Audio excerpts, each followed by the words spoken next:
नमस्ते, जोहार। मेरा नाम शरद चंद्र लेले है और मैं एट्री संस्था में वैज्ञानिक हूँ। भारत की संसद ने सन 2006 में अनुसूचित जनजाति और अन्य परंपरागत वन निवासी वन अधिकारों की मान्यता कानून को पारित किया। सामान्य भाषा में हम इसे वन अधिकार कानून कहते हैं। स्वतंत्र भारत के इतिहास में इस कानून का अति विशेष स्थान है, क्योंकि अपने देश में लोगों का जंगलों से क्या रिश्ता है और क्या रिश्ता होना चाहिए, इसके बारे में एक अलग सोच लेकर यह कानून बना है। इसीलिए इस कानून को समझने के लिए हमने 5 वीडियो बनाए हैं।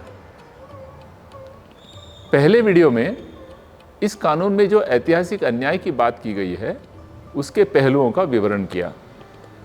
अब इस दूसरे वीडियो में इन ऐतिहासिक अन्यायों को दूर करने के लिए कानून में क्या क्या प्रावधान हैं, उसे हम समझेंगे।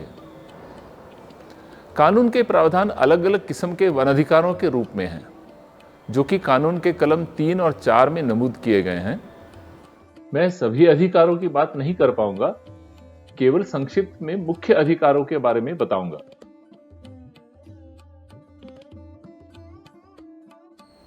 जंगल में पहले से कई सालों से खेती बस्ती होने के बावजूद लोगों को अतिक्रमणवादी माना जाना ये ऐतिहासिक अन्याय का एक स्वरूप है। इसे सुलझाने के लिए वन अधिकार कानून के कलम 3(1) क के अंतर्गत जंगल जमीन पर जो वन निवासी 13 दिसंबर 2005 से पहले निवासरत थे या खेती कर रहे थे, उन्हें कायम स्वरूप का अधिकार दिलवाने का प्रावधान है। इसी प्रकार कलम 3(1)(6) के अंतर्गत जंगल जमीन पर दिए हुए पुराने खेती के पट्टों को कायम अधिकार में परिवर्तित करने का प्रावधान है। ये अधिकार किन लोगों को मिल सकते हैं? तो वहाँ रहने वाले अनुसूचित जनजाति के यानी कि आदिवासी समाज के सभी लोगों को, और साथ साथ गैर आदिवासी समाज के उन लोगों को जो 3 पीढ़ियों से जंगल से जुड़े हुए थे। उसी ज़मीन पर 3 पीढ़ियों से निवासरत होना ज़रूरी नहीं है, लेकिन उस गांव में या जंगल से जुड़े हुए किसी गांव में उनकी 3 पीढ़ियों का निवास होना ज़रूरी है। इन सब अधिकारों को सामान्य भाषा में हम व्यक्तिगत वन अधिकार कहते हैं या अंग्रेजी में IFR कहते हैं। ये वन भूमि पर जो पहले से खेतीबाड़ी चल रही थी, उसे जारी रखने का उस व्यक्ति का या उस परिवार का अधिकार बनता है। इससे ये भी स्पष्ट होता है कि व्यक्तिगत वन अधिकारों के अंतर्गत कहीं पर भी नए सिरे से जंगल को काट कर खेती करने का अधिकार नहीं दिया गया। इस कानून के बारे में बहुत लोगों ने गलत फहमियां फैलाई हैं कि ये जंगल जमीन को बांटने का कानून है, कि इस कानून के अंतर्गत हर एक वन निवासी को 4-4 हेक्टेयर जमीन सौंपी जाएगी और लोग वहाँ पे जंगल को काट के खेती कर सकेंगे। और अगर देश में इतने करोड़ आदिवासी समुदाय के लोग हैं तो उसके 4 गुना जंगल कटा जाएगा। लेकिन इस कानून में ऐसा कोई प्रावधान नहीं है। नए सिरे से जंगल काटकर ज़मीन देने की बात इसमें छेड़ी ही नहीं है। इसमें सिर्फ जो पहले से खेती बाड़ी बस्ती चली आ रही है, जितनी भी हो उतनी ही खेती बाड़ी बस्ती के लिए आपको व्यक्तिगत रूप से कायम अधिकार मिल रहा है। ऐतिहासिक अन्यायों में एक और अन्याय था वन ग्रामों की स्थापना का। अंग्रेज़ों के राज्य में जंगल की कटाई और अन्य जंगल के कामों के लिए मजदूरों की आवश्यकता थी, और इसी के लिए वन विभाग ने इन गांवों को बसाया। वहां पर अब अनेक दशकों से वन विभाग के आमंत्रण पर खेती करने के बावजूद लोगों को खेती बाड़ी बस्ती पर कायम अधिकार नहीं है, और गांव का प्रशासन वन विभाग ही चलाता है। वन ग्राम ऐसी कई सुविधाओं से वंचित हैं जो अन्य गांवों में यानी कि राजस्व गांव में मिलती हैं। वन ग्रामों की इस समस्या को मिटाने के लिए, उन्हें राजस्व गांव में परिवर्तित करने के लिए वन अधिकार कानून के कलम 3(1)(j) में अधिकार दिया है। इसके बारे में हमने इस श्रृंखला की तीसरी वीडियो में अधिक जानकारी दी है। झूम की खेती पर जो रोक लगी, उसके बारे में वन अधिकार कानून में कोई खास प्रावधान नहीं है। इसका कारण यह हो सकता है कि अब झूम की खेती चाहने वाले समाज भी नहीं रहे। काफ़ी हद तक आदिवासी समाज भी अब विशिष्ट गांव में बस गया है। और कलम 3(1) ङ में आदिम जनजाति समुदाय को जो पर्यावास का यानी कि बड़े इलाके में अपनी संस्कृति के हिसाब से रहने का अधिकार दिया गया है, उसके अंतर्गत उन्हें झूम खेती का अधिकार भी मिल सकता है, ऐसा हम समझ सकते हैं।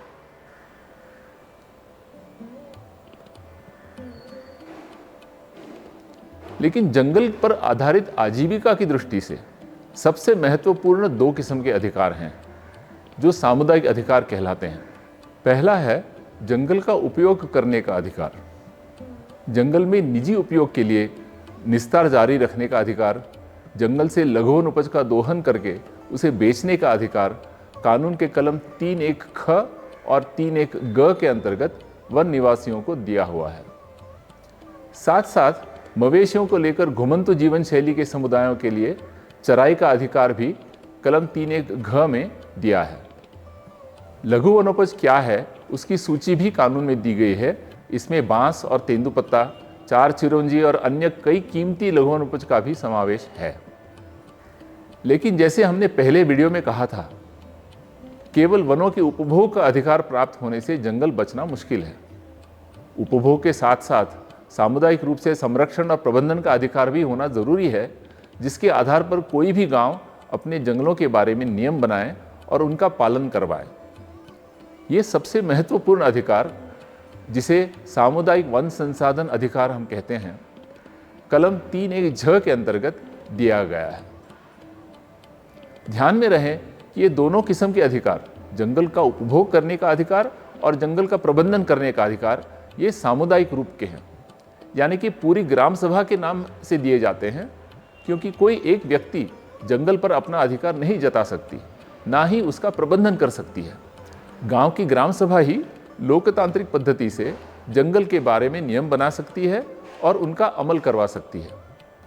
इसमें वनोपज का दोहन कब, कहाँ और कैसे किया जाए, चराई कौन से मौसम में कहाँ पर की जाए, जलाव लकड़ी का संग्रहण कैसे किया जाए, जंगल में पहरेदारी कौन करेगा, कब करेगा, वृक्षारोपण करना है तो कौन सी प्रजातियों का कहाँ पर पेड़ लगाया जाए, पेड़ों की कटाई चलने देनी है या नहीं, इन सभी विषय में नियम बनाने का अधिकार अभिप्रेत है। ये जो 2 किस्म के अधिकारों को सामुदायिक रूप से ग्राम सभा के नाम पर दिया गया है, इससे उपयोग और प्रबंधन को जोड़ा गया है, क्योंकि कलम 5 में ग्राम सभा की जिम्मेवारियों का जिक्र किया गया है कि ग्राम सभा इन जंगलों को सुरक्षित रखेगी, उनका सुस्थिर उपयोग करवाएगी, उनमें वन्य जीवों की सुरक्षा करेगी और जैव विविधता को भी संभालेगी। ये जिम्मेवारियां तभी पूरी की जा सकती है जब ग्राम सभा को अपने जंगल का प्रबंधन करने का, संरक्षण करने का और नियम बनाने का, यानी कि जंगल की रोक टोक करने का अधिकार हो, और कोई भी व्यक्ति ग्राम सभा से ये न पूछ पाए कि आप कौन होते हो मुझ पर नियम लादने वाले। इस कानून के अंतर्गत ग्राम सभा को अपने सामुदायिक वन संसाधनों का एक तरह से स्वामी बनाया गया है। इन सामुदायिक अधिकारों के लिए दावा लगाने की प्रक्रिया और अधिकार मान्य होने के बाद वन प्रबंधन की प्रक्रिया के बारे में इस श्रृंखला के भाग 4 और 5 में हमने अधिक विस्तार में जानकारी दी है।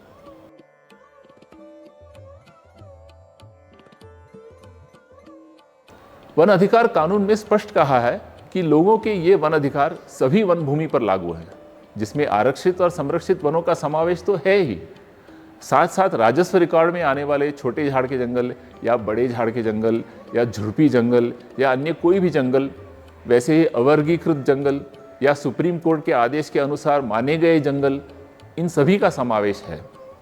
और सबसे महत्वपूर्ण है कि अभयारण्य और राष्ट्रीय उद्यानों का भी समावेश है। जब वन निवासियों को राष्ट्रीय उद्यान और अभयारण्यों में भी वन अधिकार मिलते हैं, तो फिर वन्य जीवों के संरक्षण के नाम पर जो तुरंत बिना सोचे बिना पूछे बेदखली या विस्थापन की बात हो रही थी, उस अन्याय पर भी अपने आप रोक लग जाती है।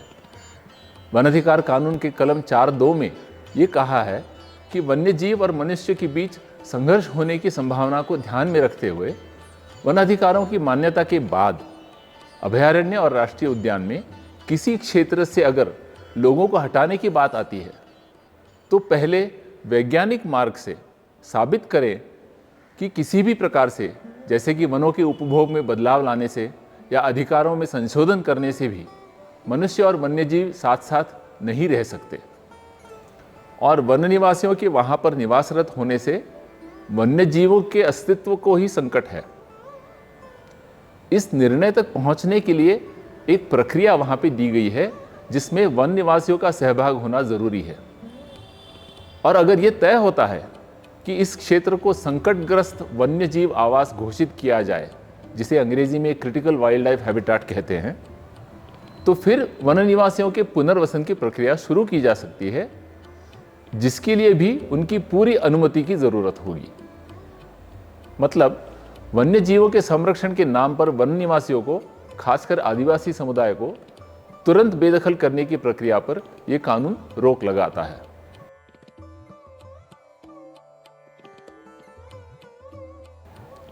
अंतिम सवाल है विकास के नाम पर जंगल को परिवर्तित करने की प्रक्रिया का।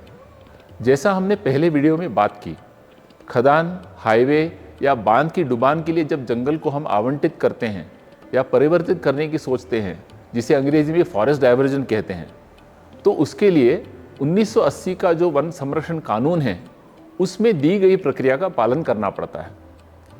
लेकिन जंगल के नष्ट होने से जो समुदाय सबसे अधिक पीड़ित होगा, यानी कि वहाँ का वन निवासी समुदाय, उनकी बात सुनने का या उन्हें मुआवजा देने का कोई भी प्रावधान इस कानून में नहीं था।